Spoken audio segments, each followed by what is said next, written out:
یہ lieutenant general کو فارغ کرنا کوئی چھوٹا کام نہیں ہوتا ہے، یہ کوئی چھوٹا ایشو نہیں ہے، یہ بہت بڑی سزا ہے یہ.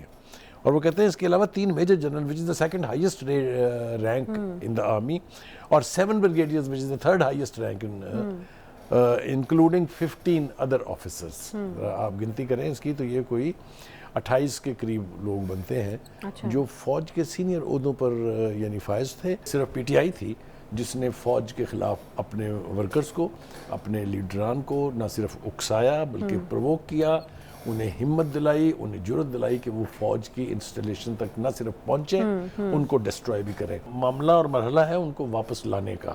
عادل راجہ کے حوالے سے آپ سن چکی ہیں کہ آلریڈی جو ہے وہ لیٹر لکھ دیا گیا ہے اور انٹرپول والوں کو، اور ان کو لانے کی کوشش ہو رہی ہے، جو کہ ایک ایگریمنٹ چونکہ سائن ہو گیا ہے برٹن اور پاکستان کے بیچ، فلموں کو ایکسچینج کا، ایکسٹریڈیشن کہتے ہیں اس کو. بخاری صاحب کافی تگڑی پریس کانفرنس ہم نے دیکھا کہ D G I S P R کی جانب سے کی گئی ہے، اور میرا خیال ہے کہ اب پیغام کو جو ہے وہ مزید کلیئر کیا جا رہا ہے. میرے خیال سے کلیئر نہیں، کرسٹل کلیئر کیا جا رہا ہے اس کو. خاموشی تھی کافی دیر سے، جب سے یہ 9 مئی کا واقعہ ہوا ہے، کہ فوج کیا کر رہی ہے. فوج اپنے بندوں کے خلاف جو رسپانسبل ہیں بہت ساری غلطیوں کے، ان کے بارے میں کیا کر رہی ہے. ابہام تھا، یہ پروپیگنڈا کیا جا رہا تھا کہ فوج جو ہے اپنے فوجیوں کو کچھ نہیں کہے گی، اور اتنی جرت کہاں سے لائیں گے کہ کسی سینئر افسر کے خلاف ایکشن لیا جائے. تو وہ میرے خیال سے آج کی پریس کانفرنس میں انہوں بوانگے دوہل یہ بتا دیا ہے کہ اگر ساڈے اپنیاں دی خیر نہیں ہے تو تسی اے نہ توقع رکھو کہ کسی اور کو خیر ملے گی یا کسی اور کے ساتھ کوئی تھوڑا سا کمپرومائز کیا جائے گا. یہ کہا جا رہا تھا، آپ کو یاد ہے سوشل میڈیا پہ بھی کہا جا رہا تھا، نیشنل میڈیا پہ بھی، کہ وہ ایک کسی 4 اسٹار جنرل کی نواسی ہیں، ان کو دیکھیں جی وہ ٹال مٹول سے کام لیا جا رہا ہے. بالکل ٹال مٹول سے کام نہیں لیا جا رہا. جو تفصیل ہے وہ بڑی خوفناک ہے، اور آج کی جو پریس کانفرنس تھی اس کا جو لب و لہجہ ہے وہ بھی بہت تلخ تھا. یعنی اس میں کوئی دو رائے نہیں ہے کہ فوج ڈٹرمنڈ ہے کہ ان تمام لوگوں کے خلاف جو فوج کے اندر تھے، فوج کے باہر تھے، ملک کے اندر تھے، ملک کے باہر تھے، ان کے خلاف ایکشن ہوگا. اب آپ دیکھیے ذرا تھوڑی سی تفصیل اگر آپ اجازت دیں گے مجھے، تو یہ کہ ایک وہ کہتے ہیں کہ جی 4 اسٹار جنرل کی نواسی اور ایک ریٹائرڈ 4 اسٹار جنرل کا داماد بھی گرفت میں ہے. گرفت میں ہے زمین کہ ان کا ملٹری ٹرائل ہو رہا ہے. سنتی جائیں ذرا آپ. دوسری طرف وہ کہہ رہے ہیں کہ ایک لیفٹیننٹ جنرل سمیت 3 افسران کو ملازمت سے فارغ کر دیا ہے. یہ لیفٹیننٹ جنرل کو فارغ کرنا کوئی چھوٹا کام نہیں ہوتا ہے، یہ کوئی چھوٹا ایشو نہیں ہے، یہ بہت بڑی سزا ہے یہ. اور وہ کہتے ہیں اس کے علاوہ 3 major general which is the second highest rank in the army اور 7 brigadiers which is the third highest rank in including 15 other officers.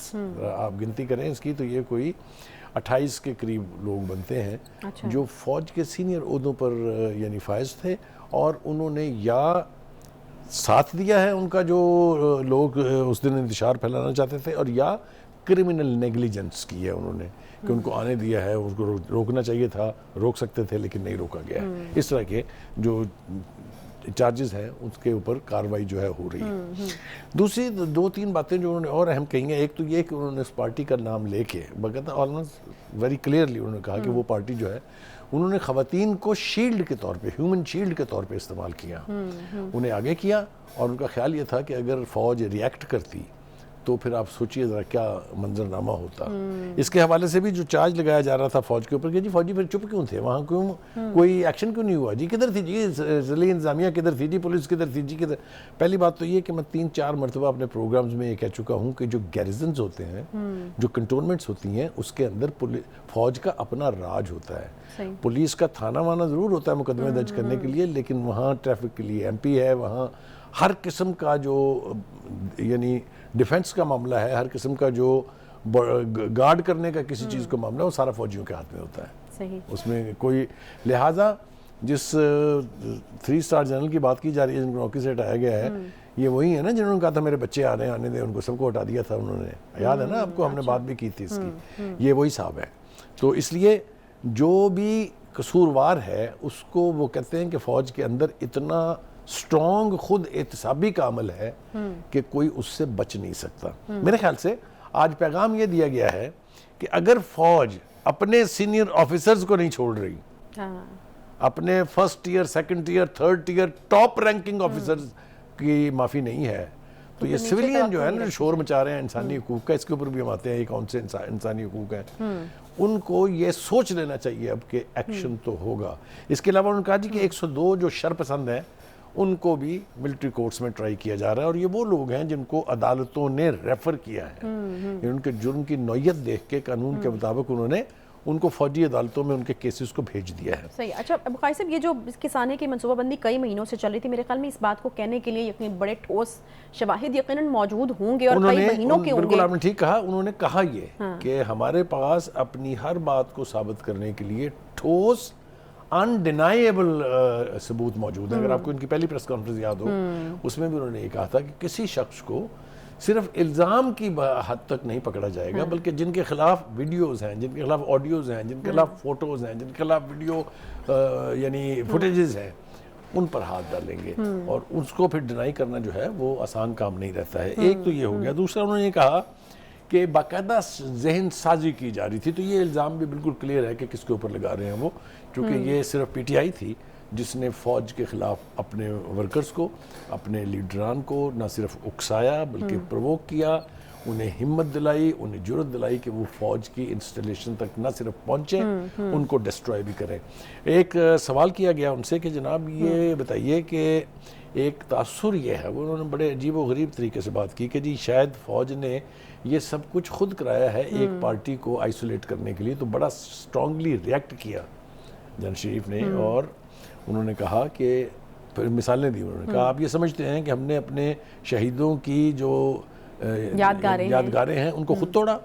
کیا ہم نے ان کے مجسمے خود توڑے؟ کیا ہم نے جی ایچ کیو کو اور میاں والی ایئر بیس اور جی ایچ کیو کو خود آگ لگائی؟ ان کا آپ تصور کر سکتے ہیں اس بات کا جو آپ کہہ رہے ہیں کہ کوئی فوجی جو ہے وہ اس قسم کا کبھی فیل کرے گا؟ اس کے اوپر بہت انہوں نے سٹرونگ ریئیکٹ کیا۔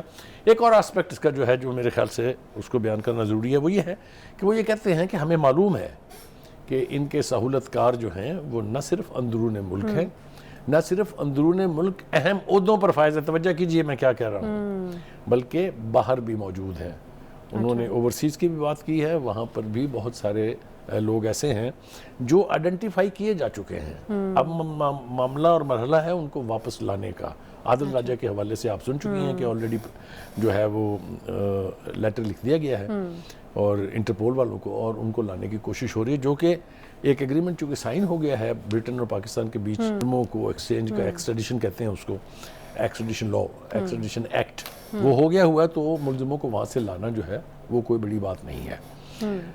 پھر ایک اور بات انہوں نے کہی کہ یہ 1 دن کا 2 دن کا 4 دن کا معاملہ نہیں ہے، بلکہ جب سے اقتدار سے نکلے ہیں موصوف، تب سے ہی لوگوں کو اور اپنے پارٹی ورکرز کو فوج کے خلاف اکسایا جا رہا تھا۔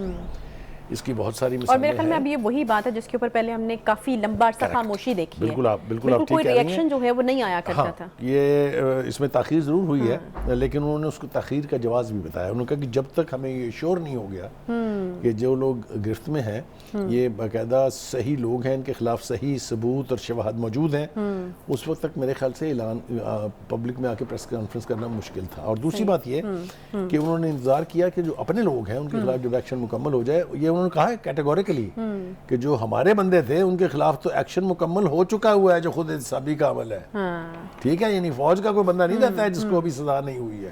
انہوں نے سزا کی یعنی تفصیلات جو ہیں وہ اس وقت نہیں بتانا مناسب سمجھا، لیکن مجھے چونکہ خود معلوم ہے کہ جب اس طرح کے پروسیس سے فوج سے کسی کو نکالا جاتا ہے تو اس کی حالت کیا بن جاتی ہے۔ سارے پرک اینڈ پریویلیجز گئے، سارے ٹائٹل گئے، سارے رینکس گئے، یہ لوگ دوبارہ اپنا رینک استعمال نہیں کر سکتے نام کے ساتھ۔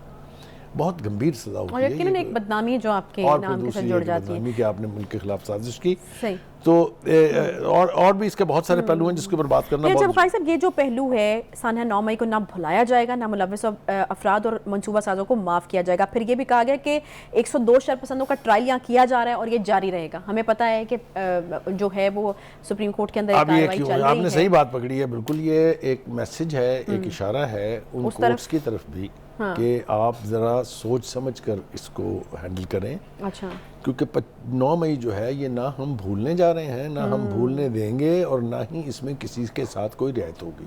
اور جب انہوں نے یہ اشارہ کیا نا کہ اندرون ملک بھی سہولت کار ہیں تو اس کا بھی بڑا معنی خیز انداز بھی تھا اور ان کی باڈی لینگویج بھی بہت معنی خیز تھی. آپ سمجھ رہی ہیں نا میں کیا کہہ رہا ہوں کہ نہیں؟